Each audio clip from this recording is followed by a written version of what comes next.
Hey everybody, my name is Gerda Muller and welcome to This is Private Practice. I feel extremely privileged to be talking to you and to stand in for the lovely Jo Muirhead while she recovers by bringing to you today's episode of This is Private Practice. And the topic that I'm talking about today is why I chose to go into private practice. So as I said, I'm Gerda. I am a clinical psychologist and I'm the founder of The Psych Professionals, which is a group private practice located in Brisbane. Now, I'm sure you would have noticed by now that I was not born in Australia. So I've got an accent, and that is because I am from South Africa.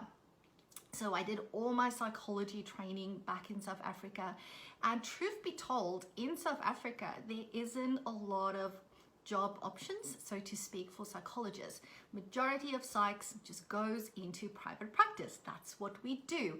There might be one or two roles at government hospitals and psychiatric clinics and stuff like that, but the majority of people goes into private practice. So for me, the choice really started when I decided to become a helping professional, and just like most of you out there, we do that for the old cliche reason of wanting to help people, of wanting to make a difference in the lives of people out there. And that is why I started to study psychology. And I did all my training back in South Africa, and then I came over here to Australia and I started to work in an employed position. So my journey as a psychologist in Australia did not start in private practice, because I really thought that it will be important for me to first and foremost see the lay of the land, see how things are different in this country, which was a big learning curve as well in terms of, the differences between allied health and all of that type of stuff. So it was really a good decision in retrospect. So I worked with a company here for 2 years, and then I fell pregnant with my second son. And whilst I was on maternity leave, I decided, well, this is it. Okay, I really loved working for this company, did some amazing work with them in terms of the opportunities that they gave me whilst I was with them. Learned so much, met a lot of people. But at the end of the day, I wanted something that was my own, where I could make my own decisions, where I could work in line with my long-term vision in terms of what I wanted to do. First and foremost as a helping professional, then as a business owner, but just as a human being in terms of, my purpose and my meaning and that type of thing. And although there was a lot of stuff aligned with this company I worked for, I also wanted to do it on my terms. Being a new mum, at that time I had 2 young kids. I really wanted as much flexibility as possible. So as an employee, I'm one of those people that rarely take time off. I would never just call in sick when I knew that I had, 7 clients booked that I needed to see, because I just felt guilty and bad. Not that that really changed when I worked for myself. But at the time, I thought, that I would have more flexibility, which I did. And what's easier for me to book time out in advance. So if there was like a swimming carnival at school that I wanted to attend, or, just doing a bit of tuck shop duty and being like an involved parent at school, I really wanted to have the flexibility, and I wanted to be able to give myself permission to do that rather than having to ask other people for that. Needless to say, of course, you quickly realize that once you actually start working in your own business, that you tend to be the worst boss ever, right? You push yourself so much harder, you work even longer hours, although that's not what you wanted. But for some reason, you keep going because it's still your own thing. And I think you quickly start to realize that, entry into private practice, the barriers are actually low compared to a lot of other businesses, but it's a process, right? There isn't something called overnight success, most certainly not. It's a process, it's a learning, and it's a journey, and it's actually fun. I actually really enjoyed that process, so I kept going. I loved knowing that, I was working on building a legacy for my family, being an immigrant into this country, Not sure if you're aware, but if you immigrate from South Africa to Australia, all your money gets divided by 10, right?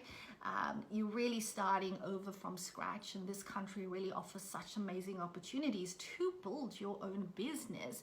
And I felt so privileged to be in this country and to have this opportunity to do that. And again, to do it on my terms, again, to have the choice in terms of what type of clients I want to work with, how many clients I want to see, all of that type of stuff. And every time my practice have grown, every year it was in line with my original reason for starting private practice, and even before that, like as I said earlier, the reason for becoming a psychologist. So the tagline at my practice is helping you live the life you deserve, right? Because we want to make a difference, we want to help people. So that's the tagline at the practice. And every time I grew my practice by getting more clinicians on board or starting the second location, it was all about how can I help more people in better ways. And when I do that, I build a business. And when I build a business that's sustainable in the long term, I also get to help myself and my family to live a better life, right? It's like everybody wins scenario. And that's what I like about private practice, because it's also a scalable business, right? That you can scale it in a way, as long as you do it in a way that doesn't burn you out. So you need to be willing to outsource and do all of that type of stuff. But it's all about helping more people in better ways. And starting my own private practice has helped me to do that. Most certainly there has been very difficult times, but I would not change a thing. I would not go back. The only thing that I would do earlier is get a business coach earlier. So the first 3 years of my practice didn't have a business coach. When I met my very first business coach 3 years in, I went, what was I thinking? And that's why the work that Jo, of course, does in her coaching and mentoring part, it's just, I believe every person should have somebody in their corner to tell you what to look out for, what the pitfalls are, and to help you through those challenging times. So definitely looking back, that's probably the one thing I would have done differently, is I would have gotten a business coach way sooner.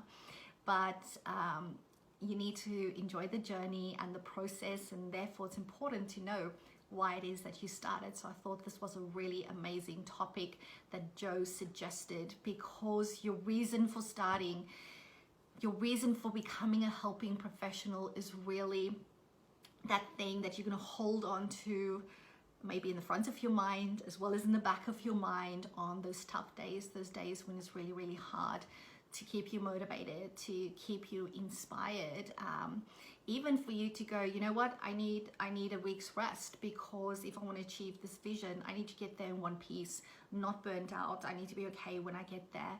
So it's so important to know what that reason is. It's the same like, you know, when couples struggle in marriage, sometimes they need to remember what their motives for marriage was, or their motives for entering this relationship, and really to reconnect back to that. So I also want to encourage you today to maybe just spend some time journaling on this, or reflecting on why you went into private practice, and is your practice actually, you know, providing you with that?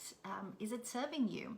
Yes, we serve our clients, we serve our businesses, we work really hard in it, but your practice also needs to serve you in some way, shape or form, right? And are you getting that? And are you still aligned with what it is that you set out to do? And you know, is it still aligned with that choice for going into this business? And if not, maybe have a think about what you need to do to get realigned. Thank you so much for joining me today. It was really indeed a privilege to share a bit of my journey with yourself, and whatever it is that you are doing in private practice, keep going, keep changing lives, and keep reconnecting back to why it is that you started your very own ultimate private practice.